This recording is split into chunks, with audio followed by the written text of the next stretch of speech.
Okay, so in this video, I'm going to break down exactly what fractional sales is and how you can get into it in 2025, leveraging the sales skills that you already do have. Now, me and my business partner Alex started this last year, and we work very closely with offer creators while not being booked up with meetings the entire day. So it's completely relevant whether you're an SDR, a closer, a team manager, and it's the exact way that you partner up with people to scale up their offers and directly benefit from it rather than being on calls all day and only getting money from the commission that you do make. So to start with, I'll answer, what is fractional sales? Fractional sales, as you can imagine, it's taking a fraction of the sale. So what that looks like is yourself partnering up with an offer owner, whether they're in the info space and they have a YouTube and they want to run consulting, or if it's someone B2B, they run a business, whatever it may be. Both of you then coming to an agreement where you partner with them and you run their operations and their sales team and you get a fraction of the sale. So it's not you directly jumping on calls, dialing people up, it's you managing the team and the operations and taking a fraction. So this is exactly on our end what we used to do. So growth operating is the notion, the idea of you run a paid community, you get a monthly recurring revenue, you get a profit share of that essentially, which is all good and well, but the numbers aren't there and it's not completely scalable. Instead, what we do is fractional sales. So you can see here just a bunch of different numbers. Just so you know that we do really do this, you can just kind of get a bit of a testimonial from this. And this brought us to just over 30k in a week in sales. So what my day typically does look like, instead of being on closing calls, having a booked out calendar, and instead of just me dialing people up and booking appointments, is my mornings are typically going over the sales team's like sales calls or the call recordings of them setting, reviewing them, making notes of them, and preparing that to actually give feedback to them in the afternoon. Now, the afternoon, which is typically morning in the States because the offer that we do run and the offers that we do run are States-based, so this is in Pacific time. This equates to roughly around 8-9 a.m. over there. So I'll have a daily agenda with myself and my business partner, work out things on the operational end, kind of set the tone for the rest of the day.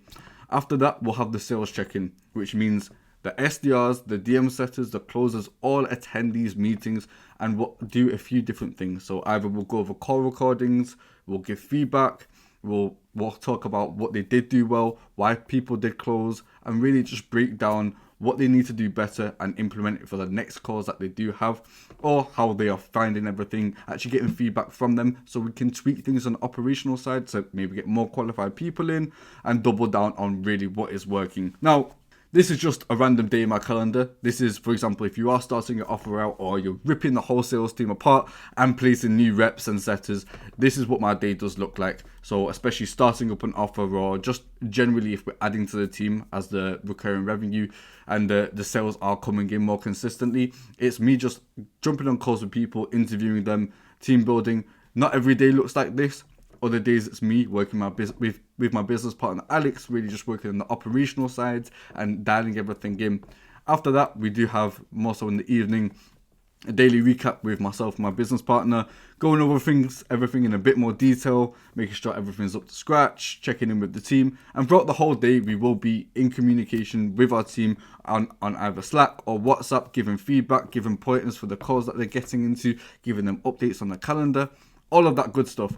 And then the evenings are typically based around ourselves having check-in calls. So me and Alex having check-in calls with the client, with the offer owner, and really consolidating everything, talking things through, really just strategizing the next steps forwards and how best to scale the offer. So our primary focus is we fine-tune the talent. So either rip out the sales team and add to it, keep the current sales team and really teach them, scale them, or just actually finding talent. So I've got a different video on that if you want to check it out, but finding talent, finding the best sales reps, setters, everything like that to really build a solid team.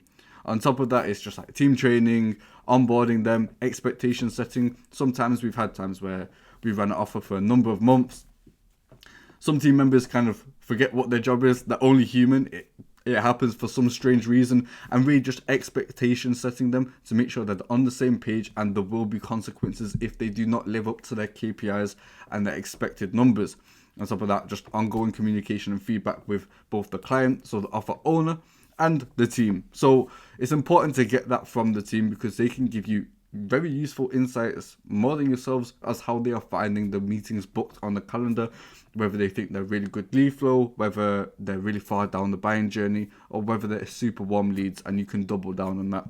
And of course, it's just liaising with the offer owner, really strategizing for growth, okay? Because you don't want to stay at the same amount or just run a cohort and leave it at that, especially when you built a whole team about it. So when it does come to actually getting a client, whatever methods we do get to actually get the client, which I'll go into shortly, is we usually start with a setup fee, so a set fee, whatever number it may be.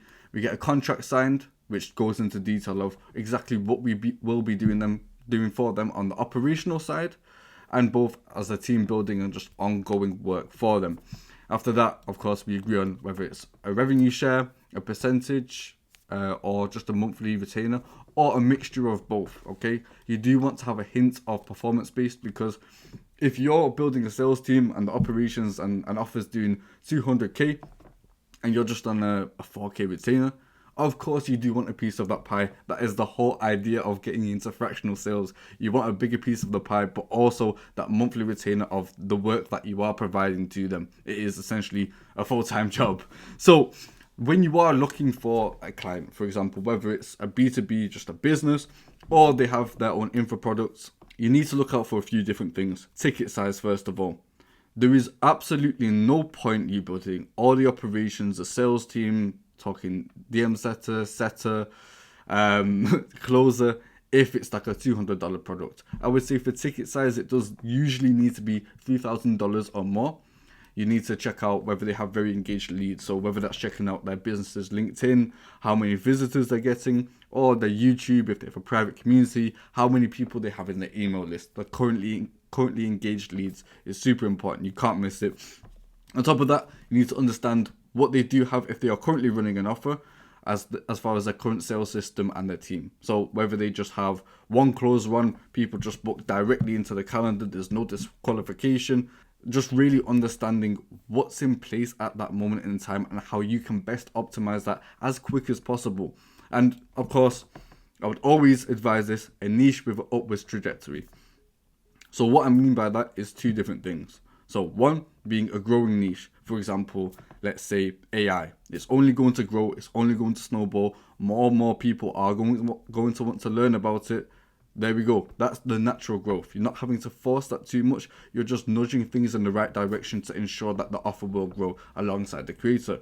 Or a niche that is something to do with make money, usually online. For example, if someone's teaching how to run an e-com store, drop shipping, or trading, people are always going to be interested in ways to generate more money for themselves. And if you can do a mixture of both, whether it's just a growing market and a make money niche, so if you can work with someone who has something that will help people make more money and is in a growing market, you are set up for success. All you have to do is point things in the right direction and scale, okay? So if you are in the sales industry, whether it's just remote or corporate, you're probably at one of these two stages. So SDR, phone setter, to closer, jumping on Zoom or team meetings with people and actually getting them to make the sale, or whether you're a sales manager. But most people are at one of these two stages.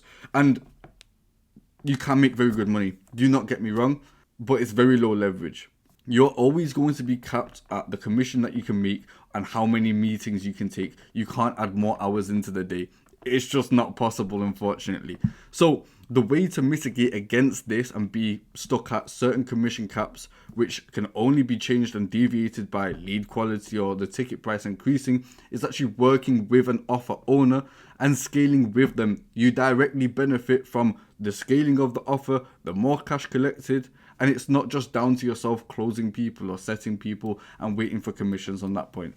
So on top of that, if you are a sales manager, that's amazing, but you do need to get a bigger piece of the pie. So you want to actually have skin in the game with the offer owner, as far as them having to pay you a certain percentage on your end and giving you a monthly retainer. So it's essentially the same thing, but a bit more leverage. You're in contracts and partnered with the offer owner. So let's say you don't know where to start.